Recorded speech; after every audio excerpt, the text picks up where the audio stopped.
sassy. He's so sassy, the Sassy Chef.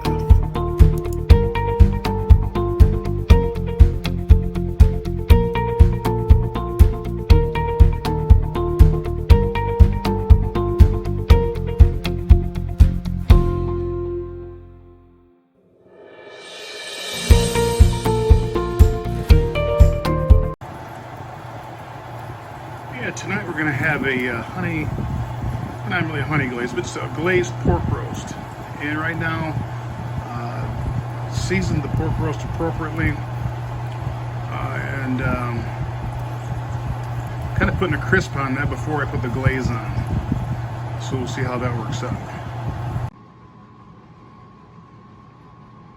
Yeah, here's the glaze for the pork roast. I started out with a recipe I found online. But I pretty much changed out every ingredient with the exception of brown sugar. So instead of molasses, we substituted for, yeah, that's Uncle Jim's honey. And yeah, I'm Uncle Jim, and that is my brand.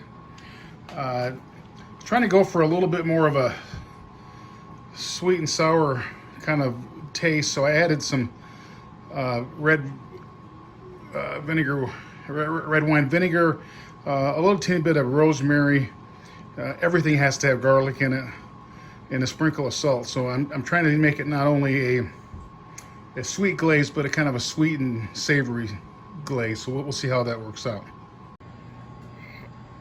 Okay, so we pulled the pork roast out. I've kind of baked in the seasoning here at the top here. I won't tell you my secret spice selection, but yeah, unless you ask for it, I guess. So I'm going to take a couple of different times to put the glaze on, because it's a little bit thinner than what I would have liked, so maybe it'll set up a little bit. But just to get the glaze started, maybe even stick it in there a little bit. We're going to add the first application. And the reason that I baked the seasoning in first is because typically when you put something liquid on a bunch of spices, the spices run off with the liquid. So stick that back in. Hopefully my glaze will set up a little bit better, and then we'll put another layer on that. Okay, here's the pork roast out for the second application of glaze.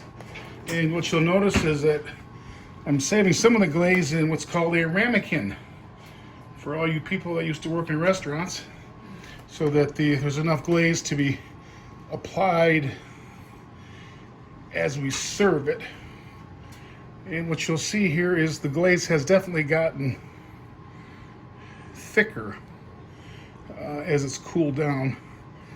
And technically I probably should have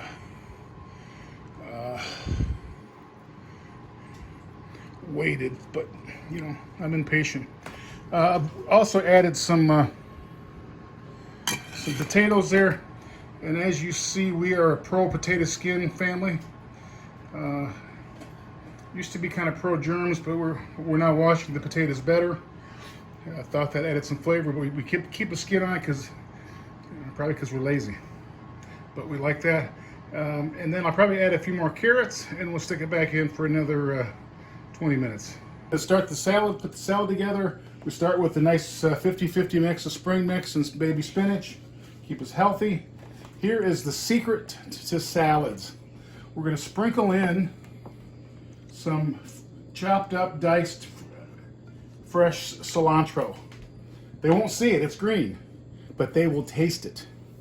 So then we'll sprinkle in some red onions. And my other secret here is to dice the cucumber up and then cut them in half. I think it looks pretty, and they're easier to eat that way. And you'll say, well, geez, he's putting a lot of cucumbers on this salad. You know why he's doing that? Because he likes cucumbers. And then we're going to pretty it up with some strawberries, and voila, salad. So we've pulled the pork roast out of the oven and letting it rest. it's extremely critical to let meat rest before you eat it. And you'll see some, oh yeah, potatoes and carrots. And oh my goodness, it's steamed broccoli. And someone might say, well, geez, they've got 2 vegetables. And I say, so what? Okay. So everybody gets a little glaze.